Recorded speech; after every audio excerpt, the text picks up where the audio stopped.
Rhys, yo no quería esto, pero no nos dejas elección.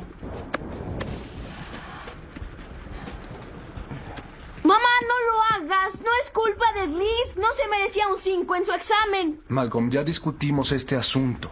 Vi su examen y lo hizo bien. Merecía un 9. Este sujeto está en su contra. Malcolm. Oye, lamento que te sientas así, pero no puedes culparme por los defectos de tu hermano. Mamá, este es el examen. Mira esta pregunta.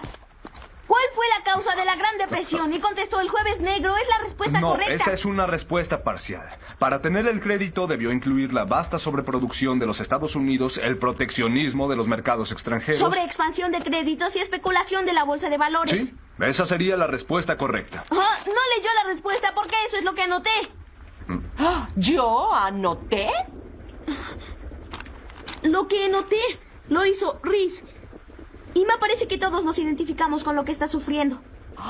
Tú hiciste el examen, ¿no es cierto?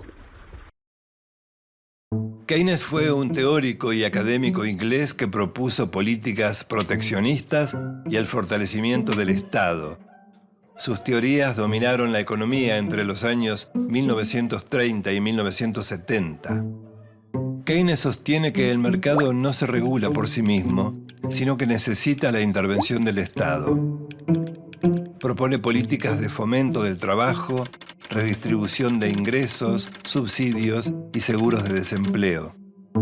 Esa imagen de Estado presente se traduce luego en el concepto Estado de bienestar, también llamado Estado benefactor. Provee y garantiza los derechos de salario, salud y educación a la totalidad de los habitantes de un país. John Maynard Keynes nació en la ciudad de Cambridge, Inglaterra, en una familia acomodada de alto nivel cultural. Tanto la Primera como la Segunda Guerra Mundial generaron enormes deudas a los países vencidos. Entre estos dos acontecimientos se produjo la caída de la Bolsa de Nueva York, que dio comienzo a la Gran Depresión de los años 30. En esos momentos, Keynes propuso soluciones que se oponían radicalmente a la tradición liberal, dominante durante 150 años. El liberal Adam Smith, considerado el fundador de la economía moderna, afirmaba que si se dejaba actuar libremente a comerciantes, industriales y bancos, el mercado tendía a equilibrarse. Según el liberalismo, la producción de bienes y servicios y el mercado laboral se regulan por el libre juego de la oferta y la demanda, sin necesidad de ninguna intervención. Habría una suerte de mano invisible del mercado encargada de regular toda la economía, sin intervención alguna de ningún otro factor.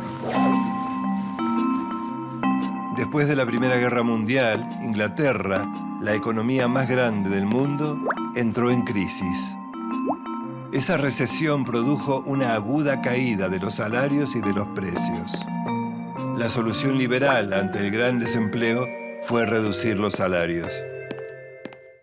El gobierno británico además aumentó los impuestos y redujo las obras públicas. También eliminó el seguro de desempleo. La crisis no se detuvo. La moneda inglesa sufrió una devaluación del 26%. El desempleo en Gran Bretaña llegó al 22% y en Alemania y Estados Unidos fue mayor.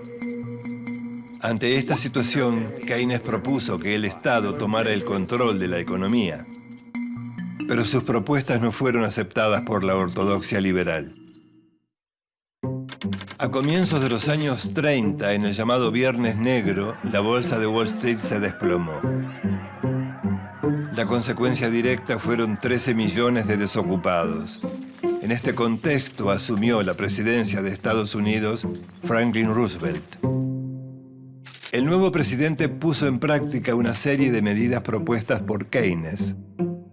Básicamente, el Estado debía intervenir para garantizar depósitos bancarios y crear un programa de desempleo. En esos años, Keynes dio a conocer su teoría para estimular la economía en épocas de crisis. Su pensamiento revolucionó las ideas vigentes y escandalizó a los economistas ortodoxos. Afirmaba que el libre juego entre oferta y demanda no produce por sí solo el pleno empleo. el Estado debía intervenir en las políticas económicas. La palanca para mover la economía es el presupuesto del Estado, o sea, lo que se llama política fiscal. Keynes plantea que si hay desempleo, los gobiernos están obligados a fomentar la creación de puestos de trabajo.